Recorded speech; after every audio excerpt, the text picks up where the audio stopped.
E eu saí de casa quando eu tinha 15 anos, daí logo em seguida eu fui morar na oficina, onde meu tio Chico morava.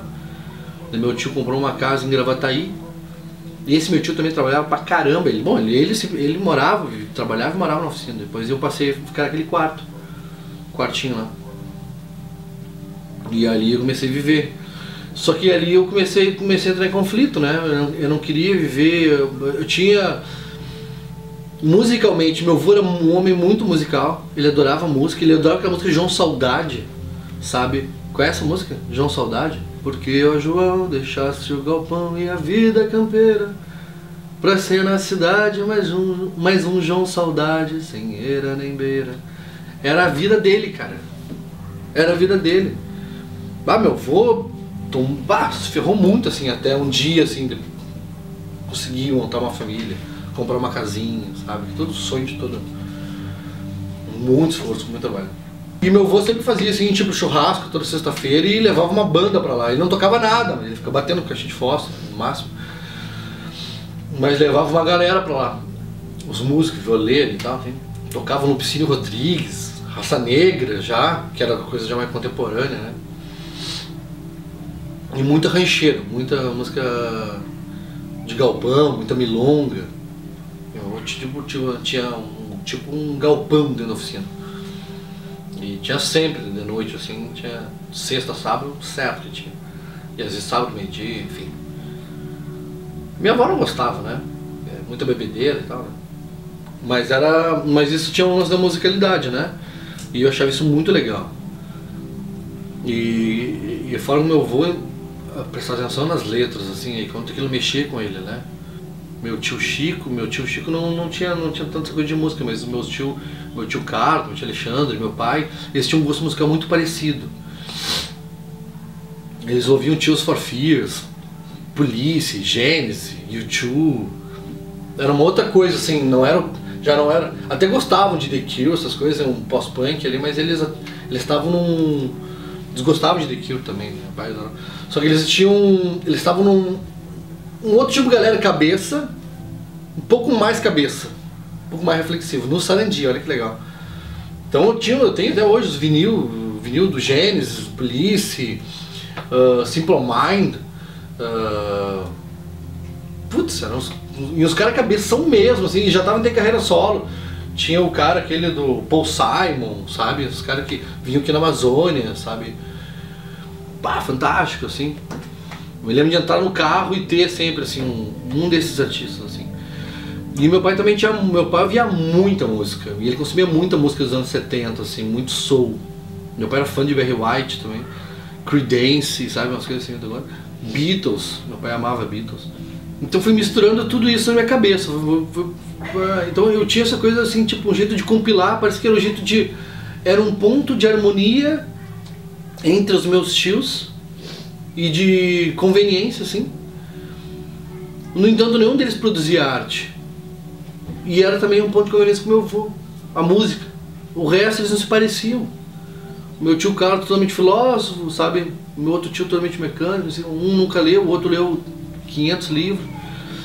Meu pai muito culto, assim, mas assim, de revistinha, seleção, assim. Um cara que sabia falar bastante coisa ao mesmo tempo, sabe? Não era muito do estudo, assim, tudo.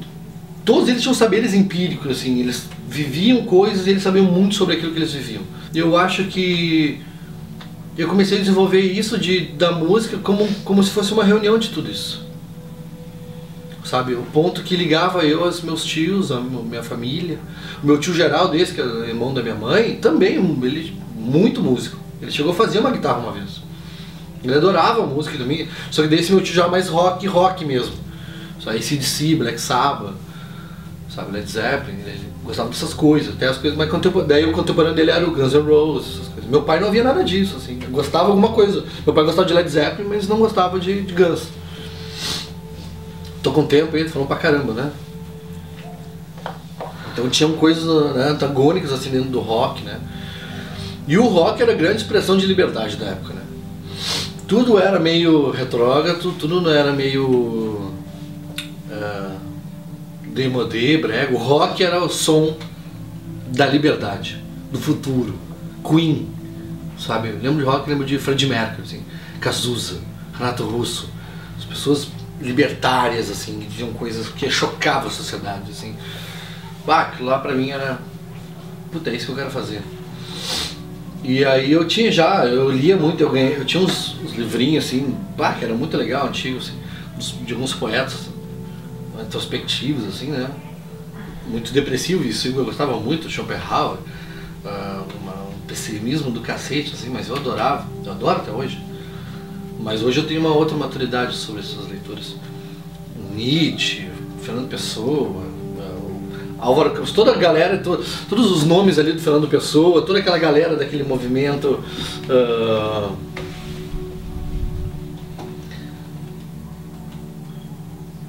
Toda a galera, todos os músicos daquela época, quem eles indicassem um autor, eu ia ler, sabe? Se o cara falasse do... o Renato Russo falasse o nome da Rosa, eu ia achar esse livro aí. E o meu tio Carlos também, ele é um dos primeiros a ouvir Legião Urbana, assim, e eu ouvi ele ouvindo Legião Urbana e eu me interessei. Ele não chegou a me indicar, mas ele me deu CDs, ele me deu o disco 2 da Legião. Eu fui conhecer Legião Urbana quando o Renato Russo já tinha morrido, tudo. Me lembro até uma vez que na MTV só passava o dia da morte, o Renato Russo passou o dia inteiro, o Renato Russo achei um saco aquilo. Tipo, nossa, o dia inteiro, os caras aí, nossa, que saco. Já tinha tido tudo, o disco solo dele, achava breguíssima aquelas músicas, A Solitude.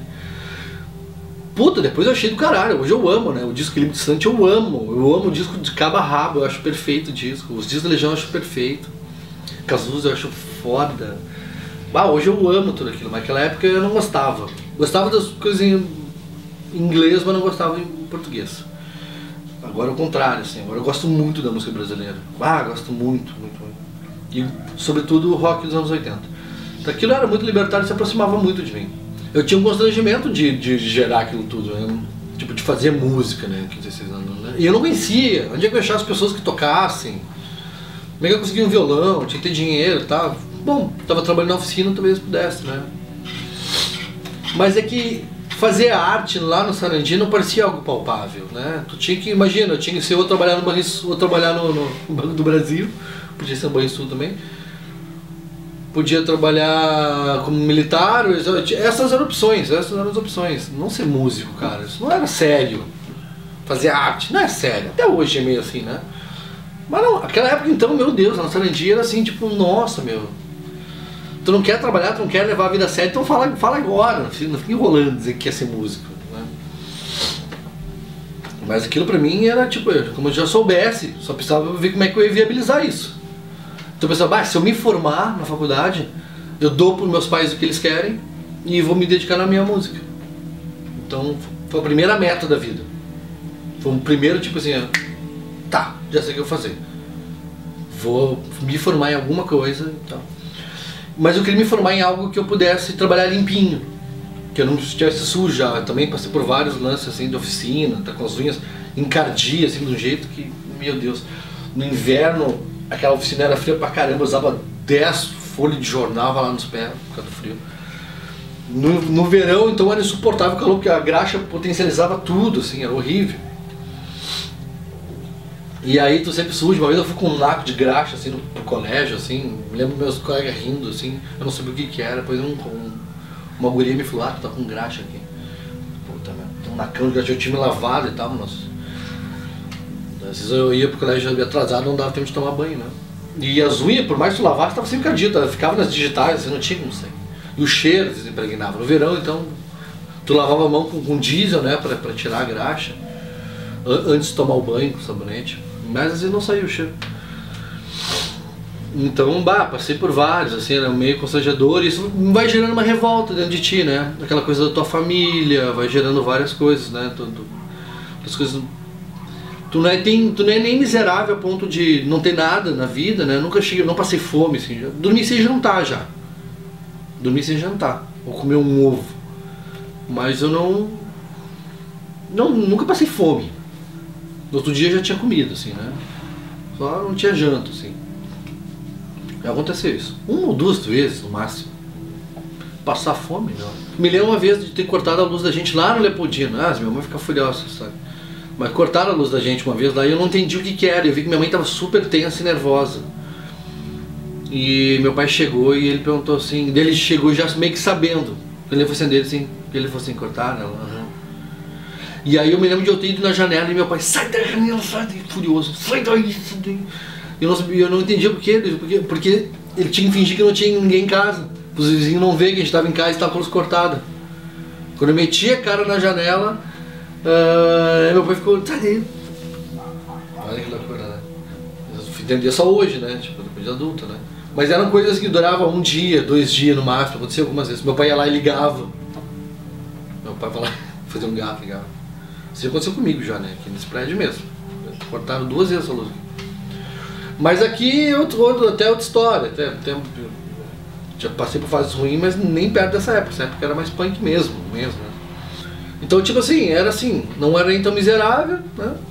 Mas também não tinha nada de alegria, de luxo, nada. Era uma existência, uma subsistência, assim.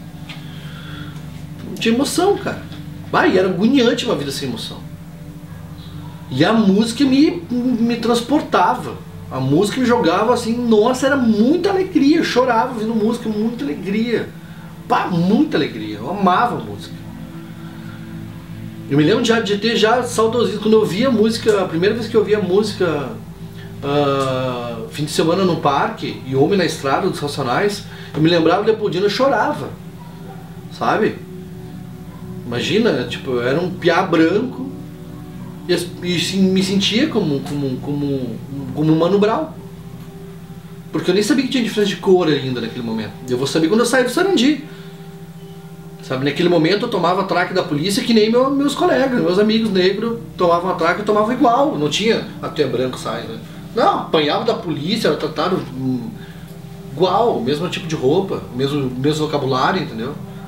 Então quando a polícia vinha ali, nós jogando bola no campinho, esculachava a gente jogando bola, era igual, humilhava a gente, acabava o jogo, vai pra casa, não sei o que, tu também, tu vai por lá e tu vai por lá.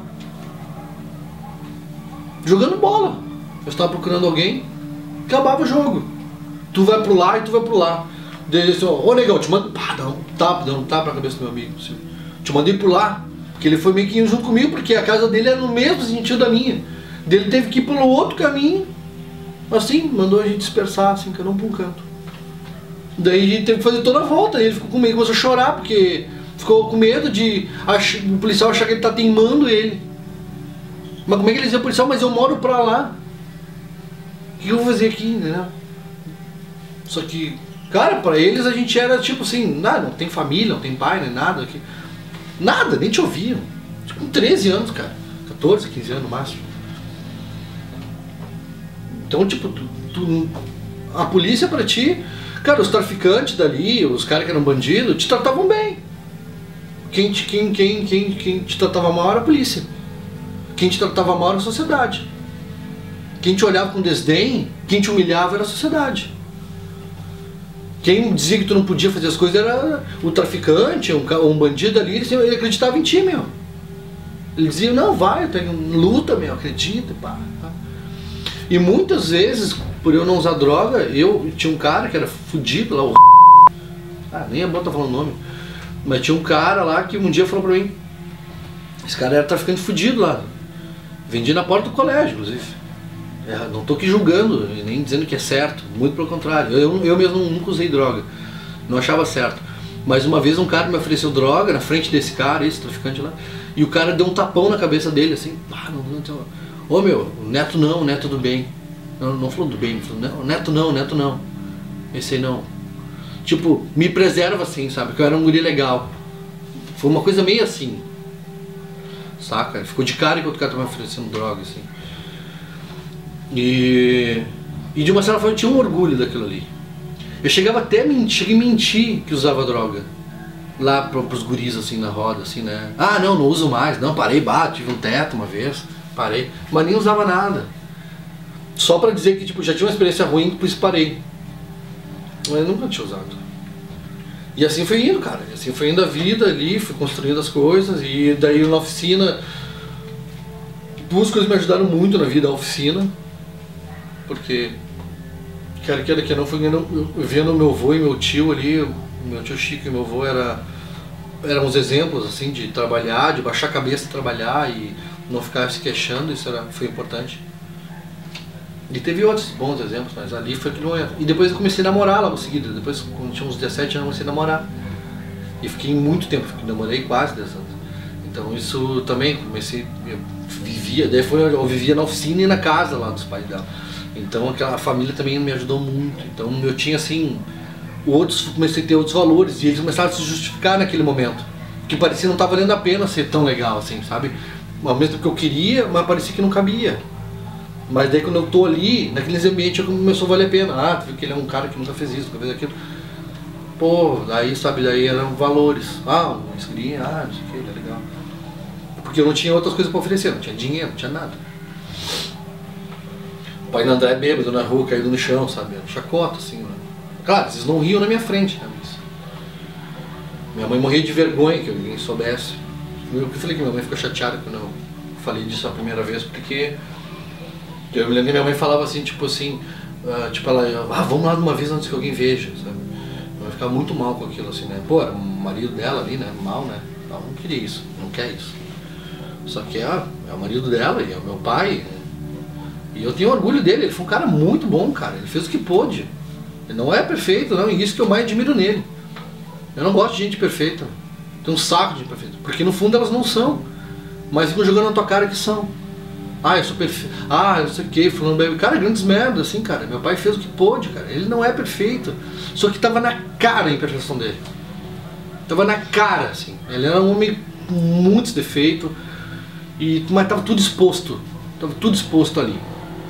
Saca? Tu conseguia entender. Então tu amava ele, sabe? Pra te amar ele tinha que ser verdadeiro. Sabe? Tipo assim, tu tinha que... E ele também reconhecia uma pessoa verdadeira.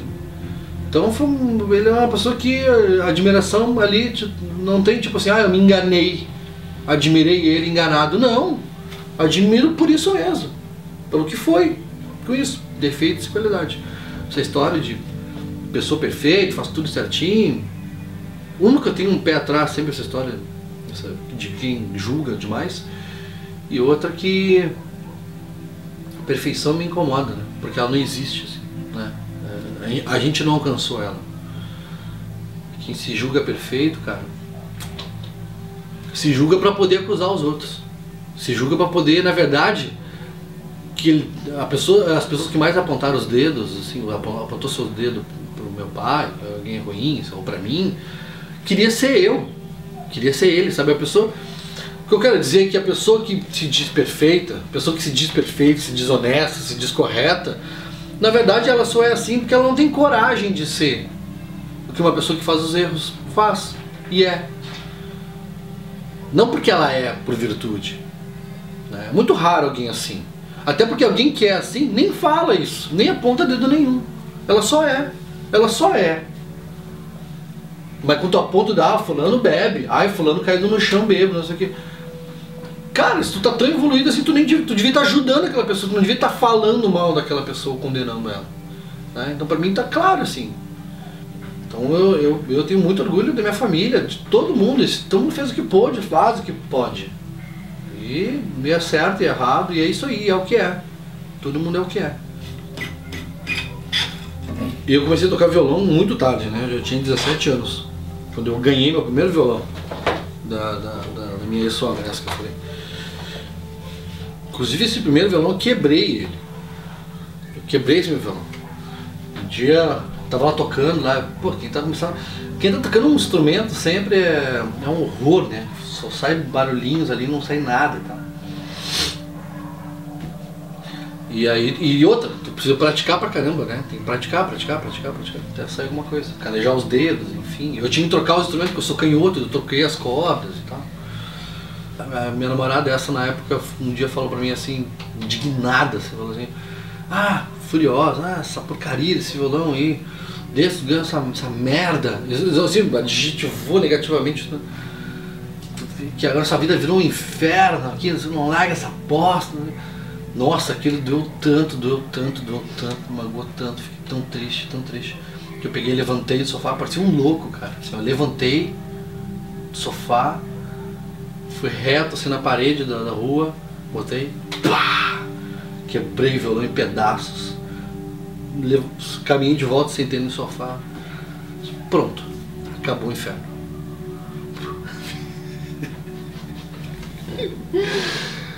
Fiz isso, cara. Mas até então, quando eu sentei, bateu um arrependimento. E aí veio meus sogros assim, olharam aquilo, assim, o que aconteceu? Tipo assim, eu disse, quebrei. Fulana falou que tava. Que a vida tinha virado no inferno, então acabei com isso. Eu recolhi meus pedacinhos de violão e levei pra casa, assim. Fui embora, né? Aí, ficou sem clima, fui embora. Cheguei em casa, meu pai lá viu o violão todo destruído. Pá, o que fez? Quebrei. Daí ele... entupido pra caramba. Daí ele pegou o violão e montou tudo. Eu tenho ele ali até hoje, vou mostrar depois. Ele remontou todo o meu violão, colou e ele funcionou. Ele ficou com um timbre diferente, um timbre muito bonito. Até quero gravar alguma coisa no dia. E eu acabei guardando ele, foi o meu primeiro violão. Mas antes disso eu não tocava, então, né? Eu já escrevia pra caramba, tinha um monte de poesia e tal. E aí minha irmã começou a namorar o Rodrigo. E eles namoravam na frente de casa, na nossa casa. Nessa época acho que ele não entrava, na minha casa ficava só no portão ali, namorava ali na frente ali. E eu saía da oficina, entrava, daí nessa época eu já estava saindo da oficina, eu estava na oficina, já não estava mais morando na oficina, eu estava. Não, acho que eu não me lembro, acho que eu não estava morando na oficina, eu já estava morando na garagem dentro. Deixa eu pensar.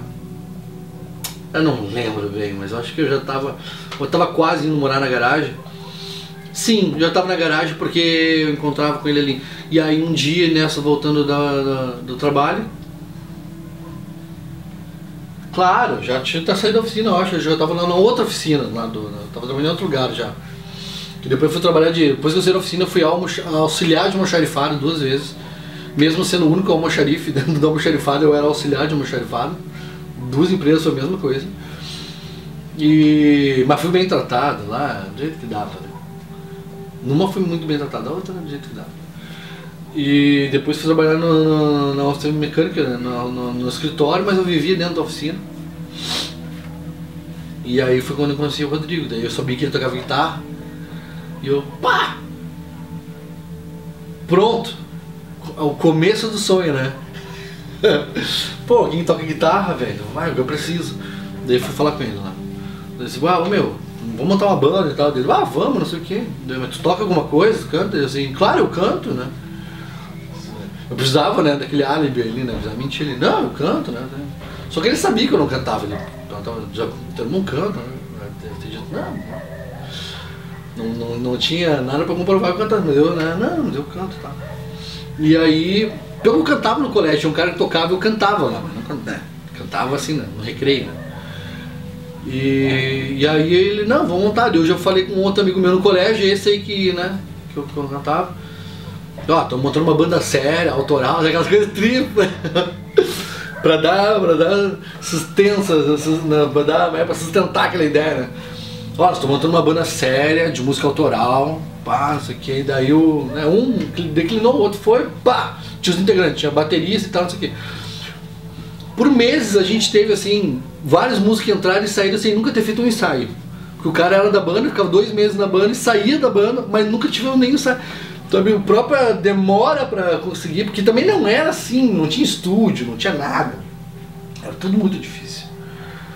E aí quando a gente começou a ensaiar na casa do Álvaro, que era o baixista da banda, a gente ensaiava na garagem dele e a gente tava com 2 violões. Eu levava meu violão pra passear, assim. Eu levava ele, eu não tocava, só pra mostrar como é que era a música. E quem tocava era o Álvaro e o Rodrigo no violão. E eu levava o meu pra passear. E lá a gente começou a tocar. Não tinha 2 músicas ou 3 músicas, não me lembro, mas era Medo da Escuridão, acho que é a primeira música. Bang Jump, acho que já tinha. E uma outra lá, não me lembro. E aí, mas era. O Rodrigo escreveu uma letra também pra uma música, mas daí não deu muito certo. Uma música sobre o outro de sempre, não me lembro. E eu tinha umas letras lá também, essa do Bang Jump também era sobre o presidente que pulava de Bang Jump, o Bang Jump estourava, ele caía. Eram umas coisas meio irônicas de protesto, mas não a gente não tinha um feeling ainda, né? Ainda bem que a gente não tinha dinheiro nessa época pra lançar, porque era ruim, cara. Então era embrionário, assim, né?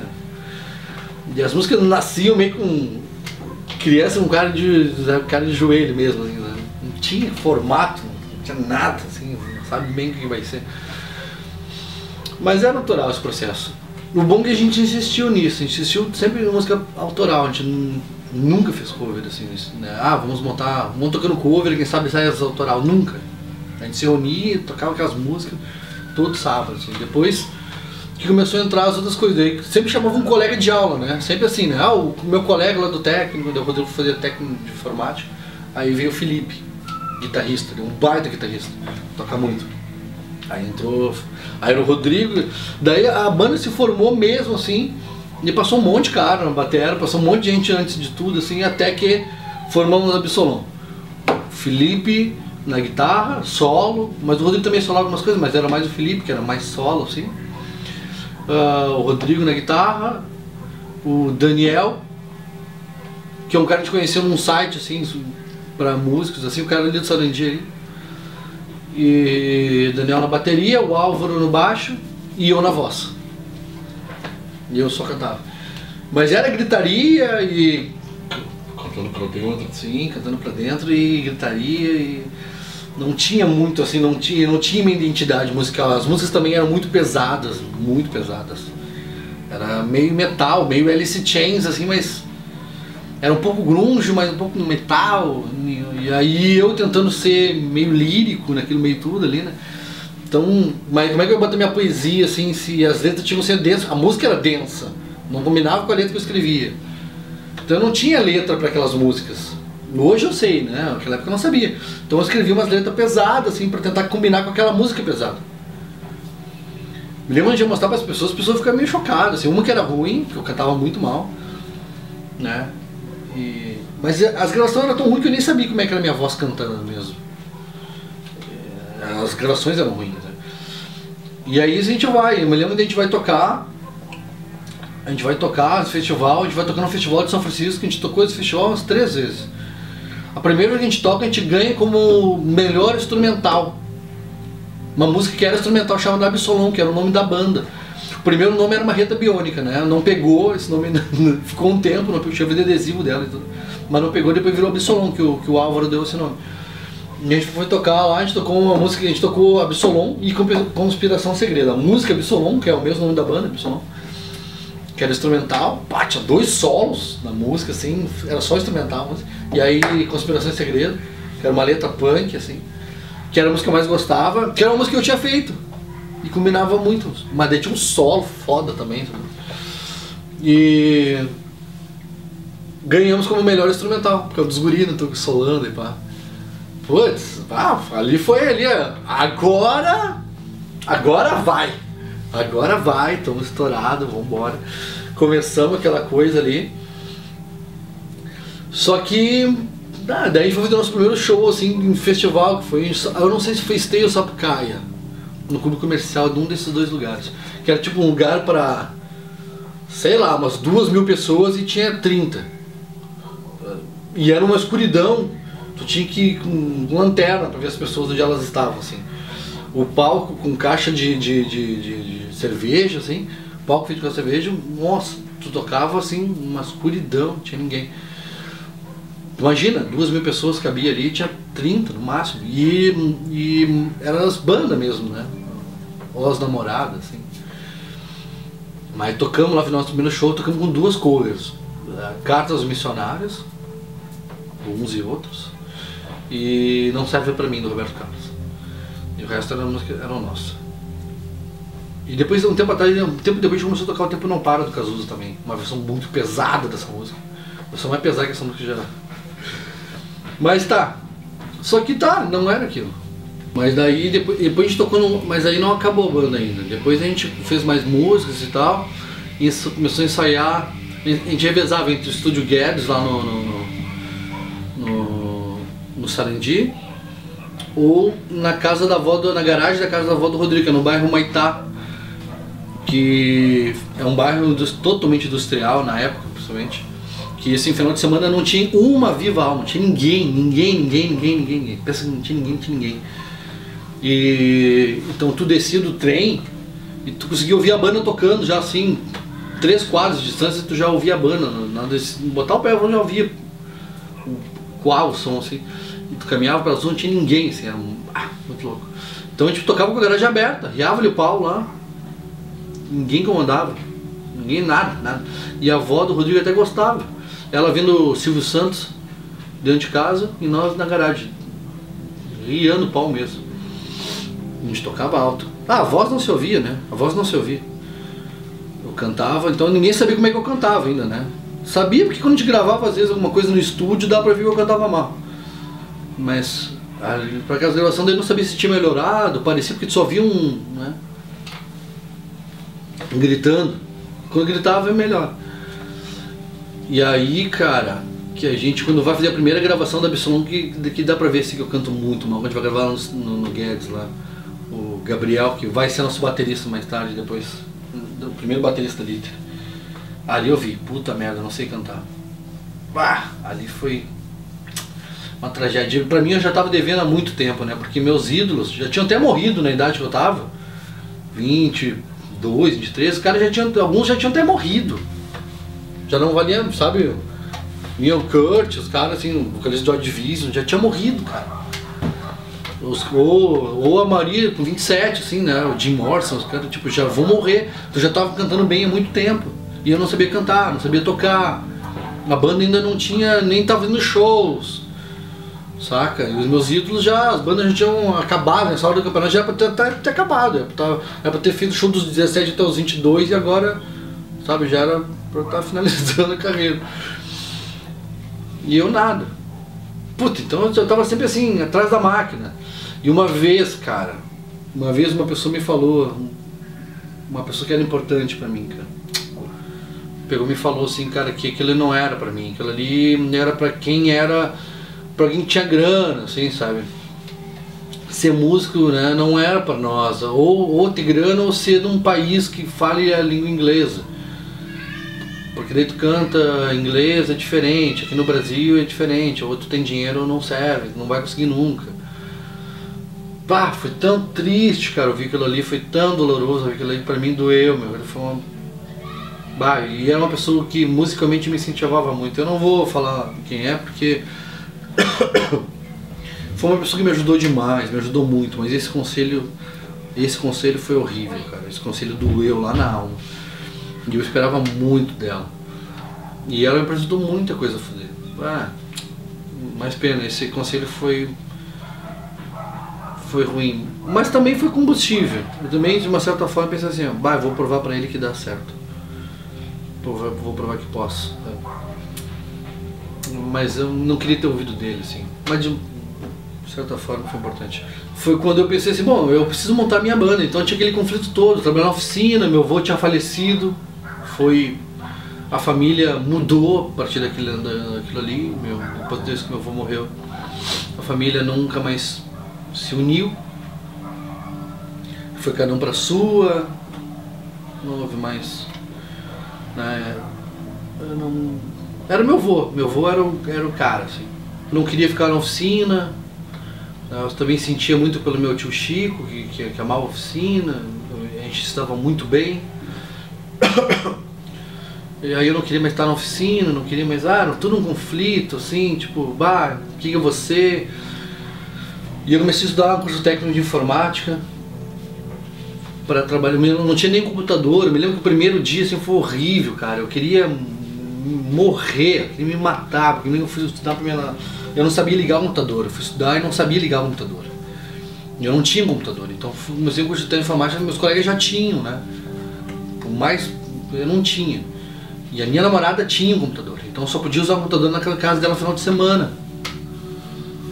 Então era uma coisa assim horrorosa. Então o que acontecia? Eu ia pra aula e aí eu tinha que estudar, né, não tinha um computador para praticar as coisas, então eu chegava lá, o computador sempre estava ligado. Olha só, eu não sabia ligar o computador mesmo. Então eu chegava, o computador estava ligado. Um dia eu cheguei, o computador não estava ligado. E eu não sabia ligar. Eu não tinha um botão, era diferente. computadores, né? Não era que nem na casa da minha nora, tinha um botão, assim, um botão de cara, liga aqui, e ligava ali. Não tinha esse botão. E eu, puta que pariu, cara. E eu comecei a ficar nervoso, imagina, tem que saber ligar essa merda.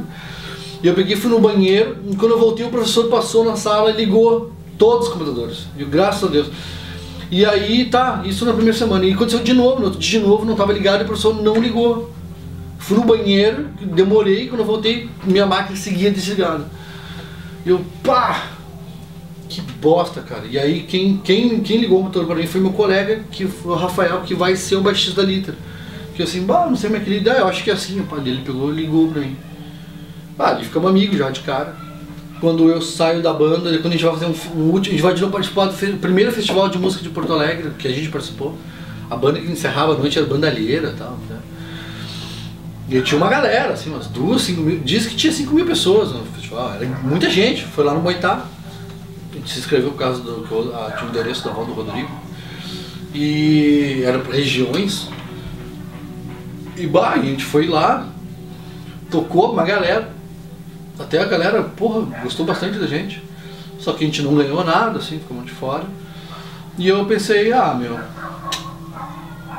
tipo, adorei a sensação de tocar com uma galera, mas tava um conflito de estar tocando coisas que eu não gostava, entendeu? Não era aquilo ali. E eu pensei, eu quero essa, mas eu não vou prorrogar isso por mais tempo. Eu tive que tomar uma decisão. Tipo, já tinha começado, já tinha os amigos, já tinha banda, mas não era aquilo. Então, de novo, tipo assim, se eu saio da banda aqui, como é que fica, né? Como é que eu sigo? Tipo, vou trabalhar no emprego comum, vou trabalhar de nossa vida aqui, cara, tipo, aquilo tava me consumindo. Tinha muitas vontades, assim, mesmo, de me matar mesmo, de morrer, de alguma coisa acontecer, assim. Não seria ruim se morresse. A vida não tinha graça, tava assim, não tinha graça, não tinha motivação, não tinha brilho, sabe? Mas daí eu anunciei que ia sair fora e aí daí os guris falaram, não, eu vou continuar contigo, cara, vou fazer o que tu for fazer. Não, acaba Absolom. Eu assim, não, cara, mas eu quero fazer outra coisa, eu quero cantar uma música diferente. Não sei se tantas guitarras, não sei se é assim que eu quero. E aí os guris, não, mas vamos fazer esse som aí que tu quer fazer, eu também piro, não, eu tô contigo, eu prefiro ir contigo, não sei o que e tal. E aí meio que vi quase toda a banda de volta, assim, né? Aí veio, o Rodrigo veio comigo, o Felipe no começo veio também, depois ele saiu, o Álvaro chegou a fazer uns 2 ensaios, assim, depois saiu também. E assim, a gente era jovem pra caramba, então tipo assim, imagina que a gente brigava, discutia tudo, mas era tudo coisa de adolescente, né? Não tinha nada de maldade, ninguém era ruim, ninguém era mal, assim, entendeu? A gente brigava, discutia, falava bobagem, falava merda um pro outro, assim. Eu briguei com todo mundo, na época eu briguei com todo mundo. Hoje a gente se dá tudo bem, eu briguei, nossa, na época eu briguei feio com o Rodrigo, briguei feio com os guris todos. Depois a gente voltou a se falar, tudo. Adolescente. Brigava no assunto, às vezes extra banda, às vezes por causa da banda. A gente não sabia, não tinha tato para falar, não tinha conhecimento, não tinha nada. Né? A gente sabia resolver as coisas no grito, sabia resolver as coisas de um outro jeito. Brigando, ameaçando, xingando, dizendo que vai quebrar, não sei o quê. Cara, jovens, cara. E aí, a Liter é esse começo aí. E aí a gente vai começa a fazer as coisas, meio que tá num formato perfeito, assim, até que o Gabriel sai da banda, né? A gente vai tocar no Festival de São Francisco de novo, esse. E é onde mais ou menos a gente definiu que o nome da banda seria Litera. A gente começa dizendo, eu acho que poderia ser Litera, por causa de lítio, não sei o que e tal.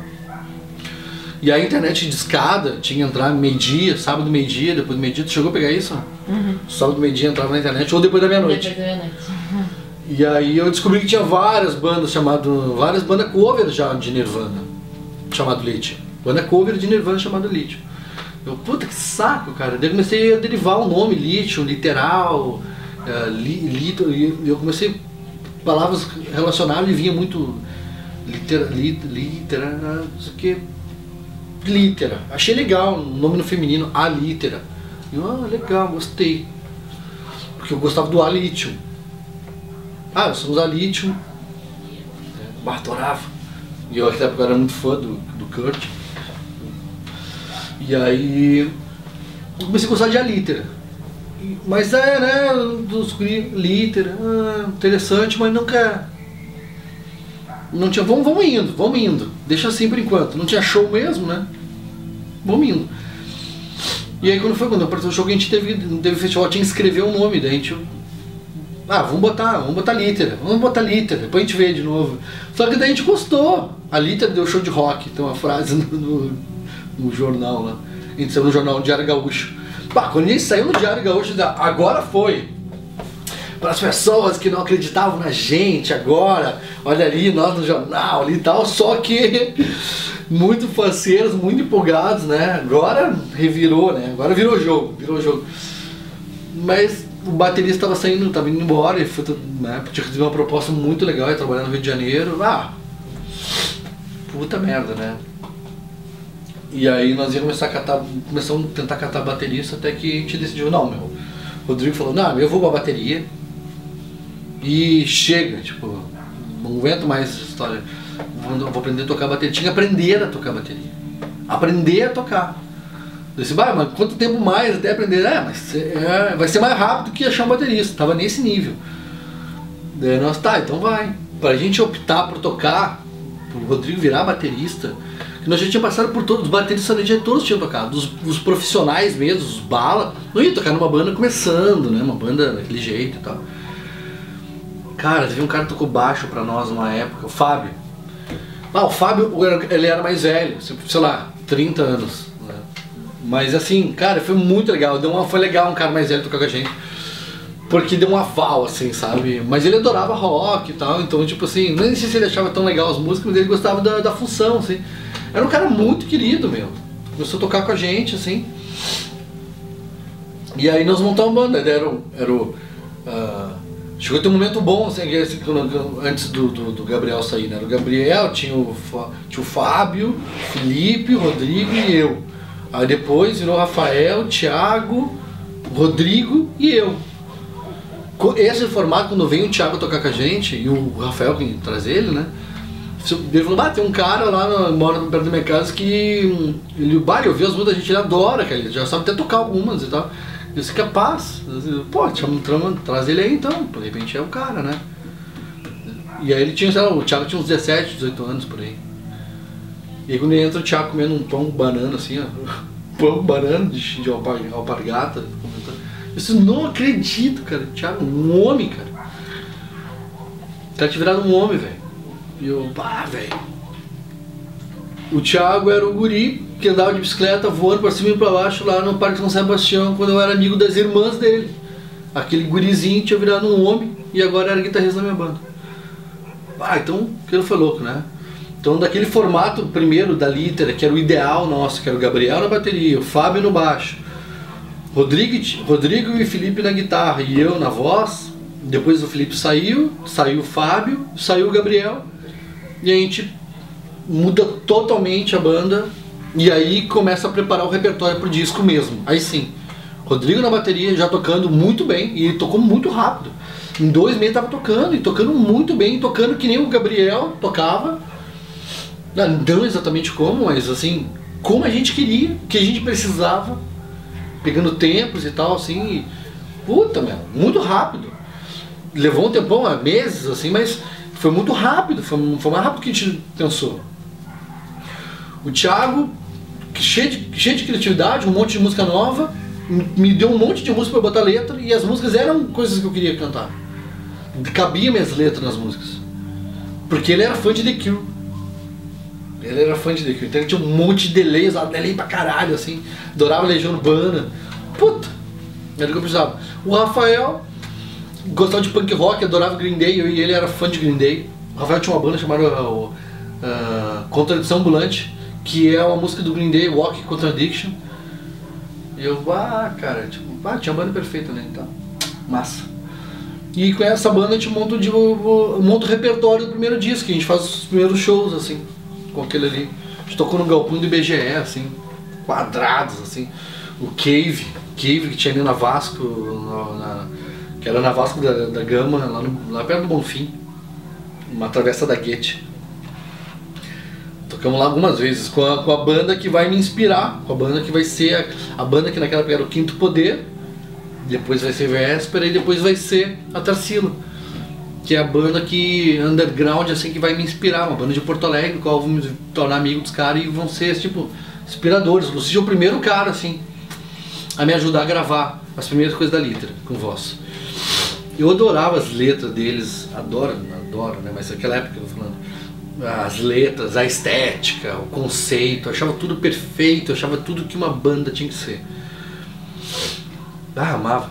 E a Tarsila pra mim foi o grande, tipo assim, compilado de tudo que eles fizeram e tipo, agora é o nosso melhor aqui. A Tarsila pra mim foi e é assim, grande referência como banda.